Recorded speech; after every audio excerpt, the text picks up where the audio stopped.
Hello, beautiful people. How are you doing? Please say hi in the comment section and let me know where you are joining me from.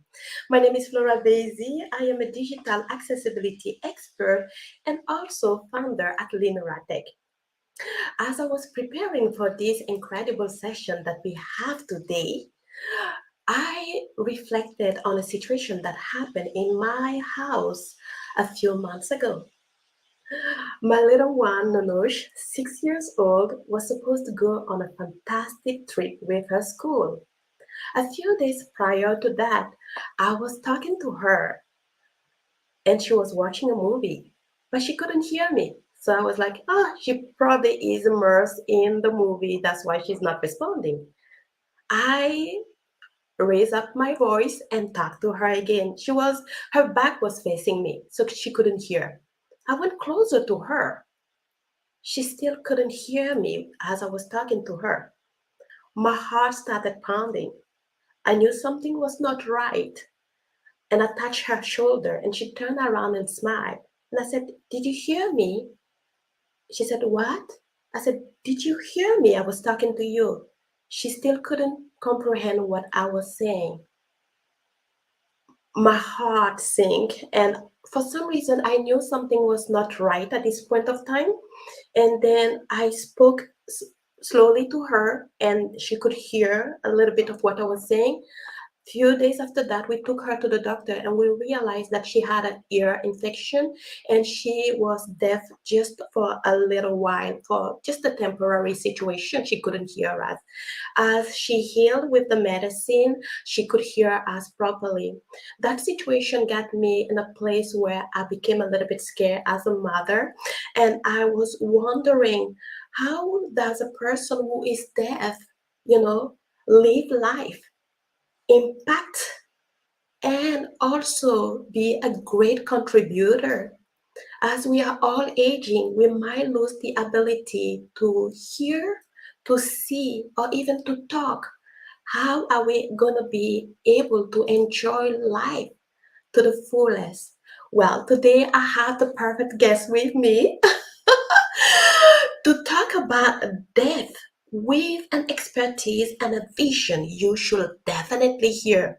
Please, if you're joining me now, just say hi and welcome my guest, Brenden Gilbert, which I am excited to introduce to you. Hi, Brenden.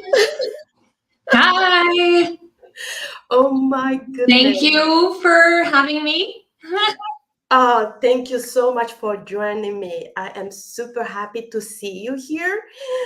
As I was telling the audience, I had an experience with my daughter being deaf momentarily due to a ear infection. As she took her medicine, it cleared up at some point, but because she had to heal for some time, my husband did not allow her to go on a school trip because we didn't know if there were a danger and she couldn't hear it. She might be in a situation that was challenging. Although this situation was temporary, now it kind of raised up the question, can you let me know how was your life as a person who is deaf, in the past and maybe currently? And please introduce yourself as well, because I know that my audience doesn't know you. Who are you? Who is Brenden?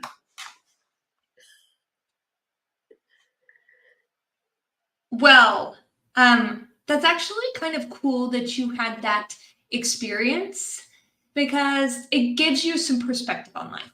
Yes. But introduction, my name is Brenden Gilbert. As you've already said, I was born deaf.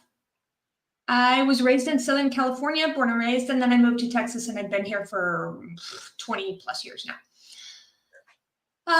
I've been an educator, I've been in technology, and then I switched over to being a product manager. And that's what I'm doing now. Love it with accessibility and whatnot. I'm always thinking accessibility, inclusion. I've been doing that now for the past 4 years. My previous company, I was working at Meta, aka Facebook. I was an engineer and I was an accessibility advocate and built product as well. A little bit about how it is about me. I have 5 kids, 2 cats, 2 dogs, and I used to have 3 chickens, but we got rid of those. That's really good to know. So you have a full blown family day. And I was Yes. like, that's super, super cool. I see Manish said hello. Hi, Manish. And we also have Kayla who said hello. Hi, Kayla. Thank you for joining me. And please, as you are joining the session, please feel free to say hi again in the comment section and let me know where you are joining me from. If you have a question for Brenden as we're moving along with the session, feel free. This is the time to know it all. Drop your question and I will ask those questions to Brenden. Fair? I hope it's fair. If fair, just say yes in the comment section. I love when people are engaging. Say yes.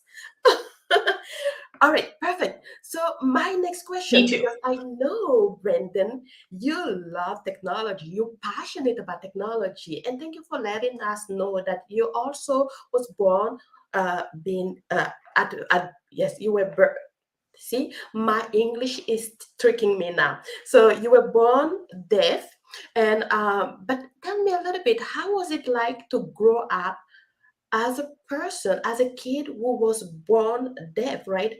How did you make friends? How did you engage with people? Were your parents freaking out like my husband not to let you go to certain places because they feel like maybe it could be a little bit more dangerous for you? Were they encouraging you even where, it could be a little bit scary, but they wanted you to have great experience as everyone else?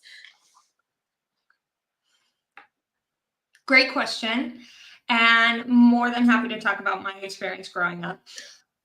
My parents were very supportive. They pushed me. They wanted to see me achieve things. So, my parents noticed that I was deaf when I was a baby. I sat there and they banged some pots and I didn't respond. Usually babies get startled at sounds. I didn't. So they brought me to the doctor. Doctor, yeah, finds out I'm deaf. At the time, this was in the 70s.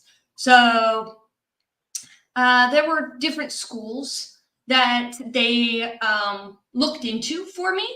The first one was an oral school, meaning speaking and reading lips. They didn't like it. They didn't like the philosophy there. It was very punishment driven. The other one was a state school for the deaf in California in Riverside at the time. And at the time, it wasn't great. Now it's gotten much better. My parents weren't a fan of that. And then they ended up finding a program that was close to where we live. And it was in Orange County. It was called Orange County Deaf and Hard of Hearing Program. And this program used sign exact English, not American Sign Language in the classroom. So right now I'm using American Sign Language. So I'll say, like, in American Sign Language, the grammar would be store, I go. Signing exact English would be I am going to the store. It's a lot more signs and it's used for the classroom. It has its places, I suppose. So they put me in that program. I succeeded in that program. The teachers were there. They were great. I think there were probably like 100 to 200 deaf kids in the program. I know that there are other programs in other states where the deaf student is kind of the only one and everybody else can hear. That wasn't my experience. So I didn't have that sense of isolation. I got the socializing. So that was good. That was good for me. I think it's good for deaf people. I mean, all deaf people have a range of abilities, a range of hearing abilities, a range of speaking abilities, all of that. So that's still the challenge in present day. But as I was growing up, I noticed that I really liked computers. I remember my brother bringing Timex. It was a Timex Clear 1000. Anyway, it was a TV thing, and my brother was programming it, and he went to school, and we ended up, school got an Apple IIe, and my parents ended up getting divorced, and then they bought an Apple computer, and I once they got divorced is when I got it, and I just took off with that. I love technology, and that kind of started my trajectory there, I swear. School, I feel like the school wasn't necessarily so supportive of technology. At school you have to show up. Same idea. Some people, you have to show up to work to get paid. I feel like sometimes there weren't enough kids in the grade, and so they would kind of pull the other ones down, just because we need to reach critical mass in this class, so we're going to teach to the average. But my mom wasn't okay with that. She was like, no, you're going to move on, you're going to be as smart as you can be. Lots of times hearing people don't know what to do with deaf people, they're kind of like, well, let's just all stick you all together. That's going to be better, even if you could succeed in a different way. Anyway, I could talk about this for 3 hours. I'll stop. No, but I love what you're sharing, because I think that many people, to your point, do not have the perspective of the lived experience as a person who is deaf. And that's really what I sometimes try to bring to people awareness, right? Because we are a society who have a lot of bias, right? I can see, I can hear, I can touch. So, yes, most of the thing that I will be creating will be serving a little bit of those abilities, while we have a range of abilities that might not be necessarily the same for every single person. So I love what you're sharing. And you're right. Sometimes when you are a single person, right, in a community that is so different, you feel out of place. And also sometimes people don't know how to react or interact with you. So I love it. I have traveled for in many places. While it was a blessing, it also became a little bit of a curse, where people started pointing fingers at me saying, "Oh, you don't act like the people in this culture, or you don't have the same skin like the people in this culture," or different other things. So there is always a beauty and also that little struggle that come with being just unique and different in any spaces. So definitely, I'm pretty sure the audience can catch that up. Please, have you ever felt at some point in your life that you were different in a space where you were? If yes, please say yes in the comment. I'm always curious, because I don't think we are the only one that are unique in the situation that we lived. All right, so let me ask you another question, because let's talk a little bit about work, right? How was your work life impacted, you know, with COVID, for example, that happened just recently? How was your life before COVID, your work life before COVID and after COVID? Because at some point everyone was pushed and, asked to work from home. Did you have to get the right accommodation and things like that? Please let me know.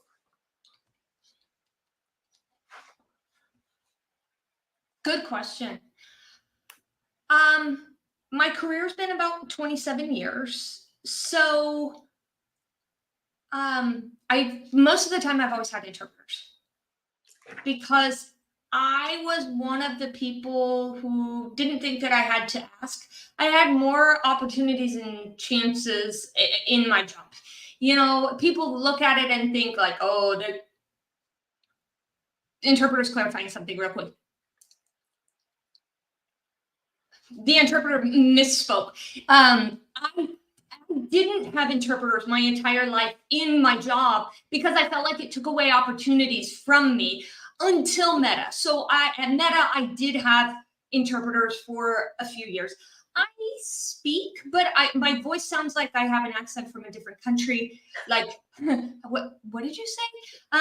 My wife says I speak well. She understands me well, but not everybody understands me. I have to really think about it when I speak, whereas sign language just feels smooth and natural for me. Okay, so going back, there was a lot of bias, a lot of bias. You trying to survive and succeed in the world includes communication, whether it be written, spoken, email, that kind of thing. Sometimes I would write back and forth with somebody, they would understand me. I generally worked for smaller companies where I could engage with leadership and things went well that way. At large companies, you kind of get lost in the shuffle. And it's more like you become faceless and you have to fight for your accommodations clear up to the top, like at IBM. They're a big, old, 100-year-old company that has an ingrained culture, that kind of thing. So, I get to Meta, and this is the first time I actually have an interpreter, and I'm like, oh, wow. It impacted me so much for the better. And for my colleagues' understanding of me, for leadership's understanding of me, for my career trajectory, historically, I had depended on other coworkers to say something for me. I would kind of write it to them, and it would be like, oh, this person knows me best. They're going to say, oh, Brenden thinks this. Whereas with an interpreter, I was almost equal to everybody. Of course, there's going to be some hiccups, but I was able to voice my concerns, air my grievances, that kind of thing for myself. From then on, I was like, must have an interpreter. And I noticed in my recent job search, there are still so many people with bias. It was hard for me to get a new job. It took 9 months. Wow. It was like I would ask for interpreter accommodation, and imagine I'm submitting all these applications, and every single time it's like, can I get an interpreter for an interview? Oh, and then they're like, you can chat? Can you chat? No. Oh, yes. Or sometimes they would say that was too hard on them. It's weird. I would have to sit there and wait for them to type out the questions. Yeah.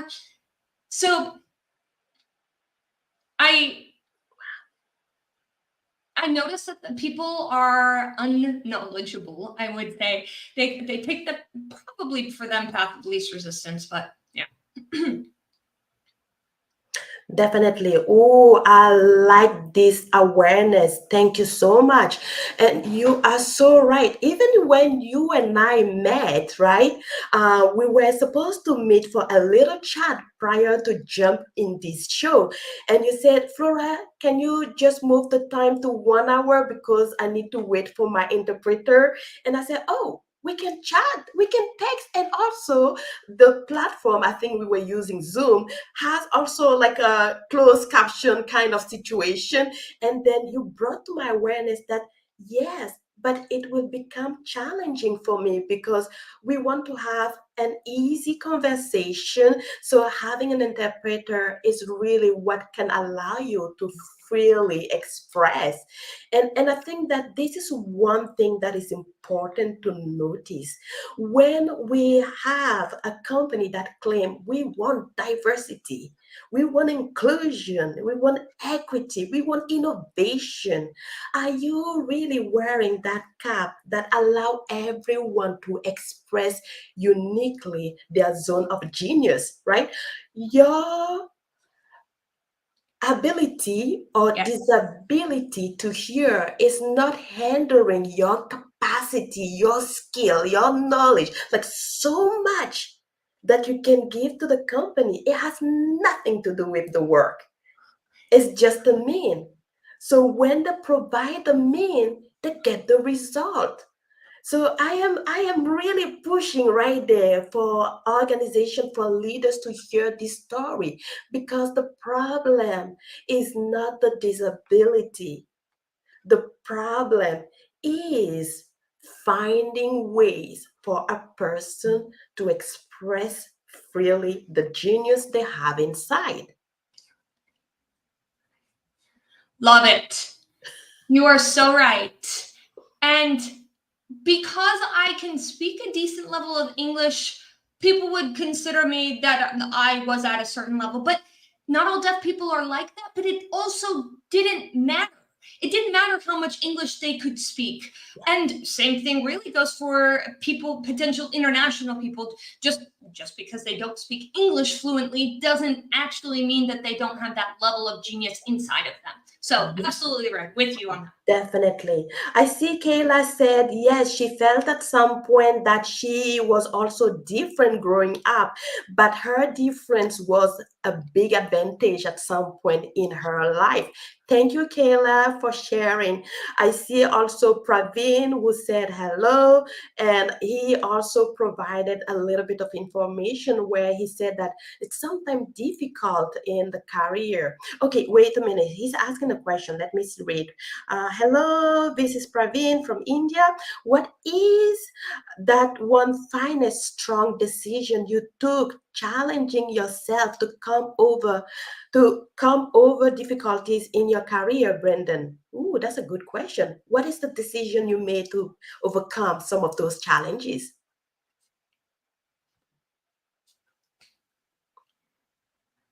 Good question, Praveet.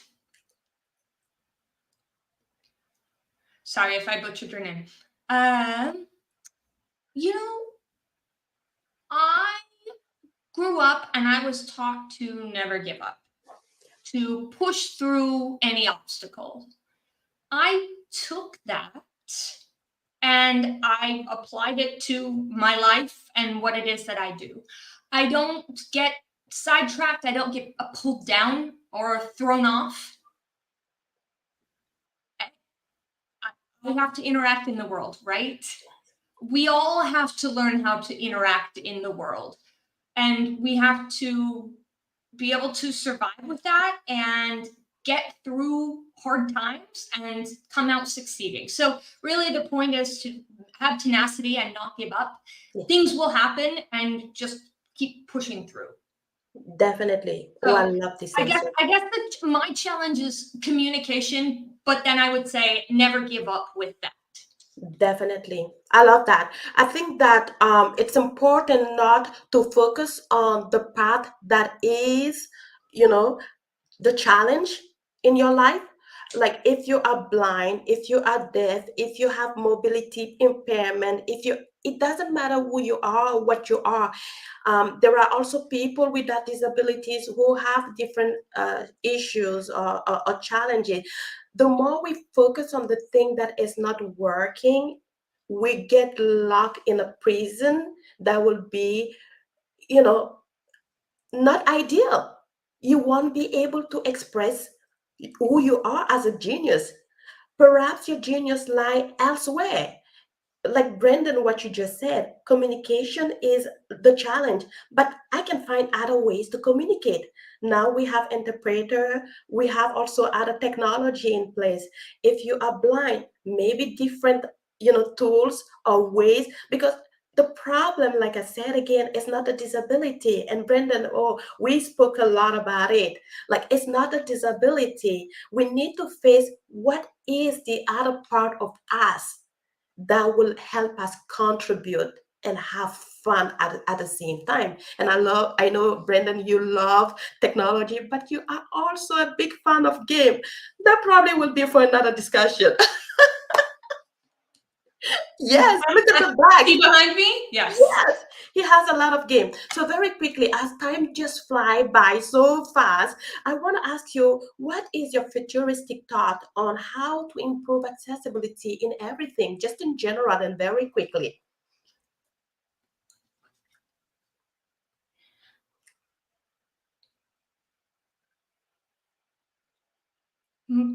My quick answer is change our thought process with every generation, you know, make it better with every generation. You know, my parents' generation might have thought that I was silly for thinking that I could do certain things, whereas my generation doesn't.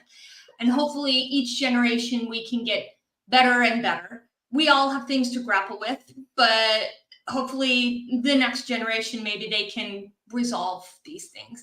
I think also discussing more and having more exposure and more visibility in the world will make things better. It's becoming more visible, but it's still not enough.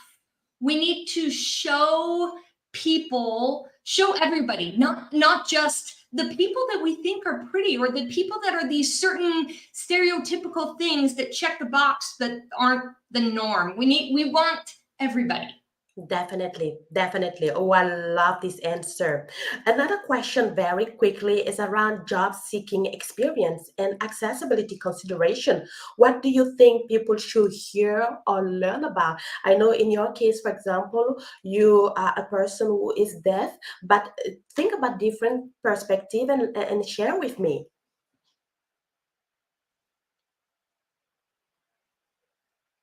Yeah. I'm sure that seeking a job is difficult for everybody. It's got its challenges, but then to be deaf on top of it is considerably more difficult. As I mentioned before, don't give up. Something will come. Sometimes you hit roadblocks and get frustrated. Don't put your head in the sand or give up. You know, nothing happens in this world without some work. So you this is just part of life. You know, who potentially somebody doesn't have an arm, this is going to be challenging. They have their challenges, and you got to be tenacious and not give up. The other thing is, oh, Oh, sorry. okay. Let me remove that very Or quickly. uh, a good friend group, and family who are supportive. But with that, don't isolate yourself. I love that. So what you're saying is that go for it. Go for it with everything you got. You got nothing to lose. And I think that this is one part that usually get people afraid, right? People are afraid of failing. But if you go to opportunity, to job, and you are not a right fit, guess what? You've learned something, they've learned something. Tomorrow they will say, oh, maybe we haven't thought about a candidate who are deaf or candidate who have mobility impairment. I remember I had a friend, he loved traveling and talking. My friend had cerebral palsy. He also had speech impediment, but he is a talker. He just loved it. So he got a chance to be on TEDx to talk to a crowd, and he uses a wheelchair. They invited him in, and there were no ramp. They literally lift him up to go on the stage. And he said, what is that? Yes, it's a little bit of a challenge there. But guess what? After him, I am pretty sure that they managed to put some processes in place to help the next individual that will come by asking questions ahead You're of so time. right. Yes, sometimes you just gotta show up. Maybe this opportunity will be the opportunity for you, or maybe what you just brought as a person there will open up the eyes of the interviewer, the company, to level up and create more equity and diversity. Love it. What is your last thought? Because I think that we're getting close to, that time where we have to say goodbye to the audience. But please, audience, if you have any question, again, feel free to just drop it. I see Praveen is asking a couple of questions. Praveen, we will go back to the information you also sharing, and then we will comment to that individually. And I think, Brenden, you're also live chatting, so you probably can go and read and also answer to Praveen. So yes, Brenden, what can be a last consideration?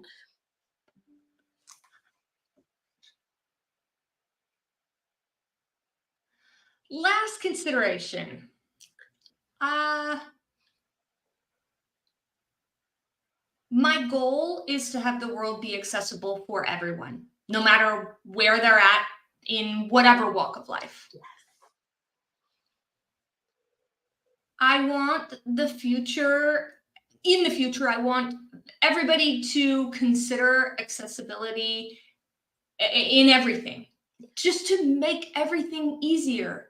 Of course, human nature is such. It's human nature. So this is why I say exposure.